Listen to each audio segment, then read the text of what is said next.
କିନ୍ତୁ ମୁଁ ଗୋଟେ ଦୁଃଖର ସହିତ କହିବାକୁ ଚାହୁଁଛି ଯେ କିଆଝର ପଞ୍ଚାୟତରେ ପାଣିର ସମସ୍ୟା ସବୁବେଳେ ଲାଗି ରହିଛି। ନଳକୂଅରୁ ଦୂଷିତ ପାଣି ବାହାରୁଛି, ଭଲ ପାଣି ମଧ୍ୟ ଆମେ ପାଇପାରୁନୁ। ପାଇପ୍ ଜଳ ପାଇଁ ଖାଲି ଟ୍ୟାପ ଗୋଟେ ଠିଆ ହେଇଛି, ପାଣି ଆସୁନି। ଏମିତି ବହୁତ ବର୍ଷ ବର୍ଷ ଲାଗି ରହୁଛି। ଅଭିଯୋଗ କଲେ ହଁ ଆଜ୍ଞା ଦେଖୁଛୁ, ହଁ ଆଜ୍ଞା କରୁଛୁ, ଏମିତି କହିକି ଭିଡିଓଠୁ ଆରମ୍ଭ କରିକି ପଞ୍ଚାୟତ ସରପଞ୍ଚ ସମସ୍ତେ ଆଜ୍ଞା ଏଇ ଗୋଟିଏ ସମାଧାନ ଆଣି ଶୁଣାଉଛନ୍ତି, ଆଜ୍ଞା ହବ, ଏବେ ପାଣି ଆସୁନି। ଏଣୁ ସରକାର ଘୋଷଣା କରିଛନ୍ତି ମେଗା ପ୍ରକଳ୍ପ।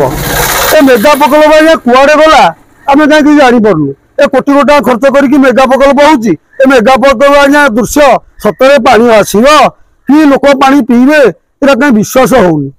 ବଡ ବଡ ବୋର୍ଡ ମରି ଦିଆଯାଇଛି ବସୁଧା ଯୋଜନା, ଏ ଯୋଜନା ବି ଆଜ୍ଞା କାର୍ଯ୍ୟକାରୀ ହଉନି। କାହିଁ ଖାଲି ବୋର୍ଡ ବାଇଲେ ହବ? ବୋର୍ଡରେ ଆଜ୍ଞା ସୀମିତ ରଖିଲେ କଣ ହବ? ଆଉ ଯଦି ଏହାକୁ କାର୍ଯ୍ୟକାରୀ କରା ନଯାଏ, ସ୍ୱଚ୍ଛ ପାନୀୟ ଜଳ ଯୋଗାଇ ଦିଆ ନଯାଏ, ତାହେଲେ ଏକ ବଡ ଧରଣର ଆନ୍ଦୋଳନ ଆମେ କରିବା ପାଇଁ ବାଧ୍ୟ ହବୁ, ଏଥିରେ ସନ୍ଦେହ ନାହିଁ।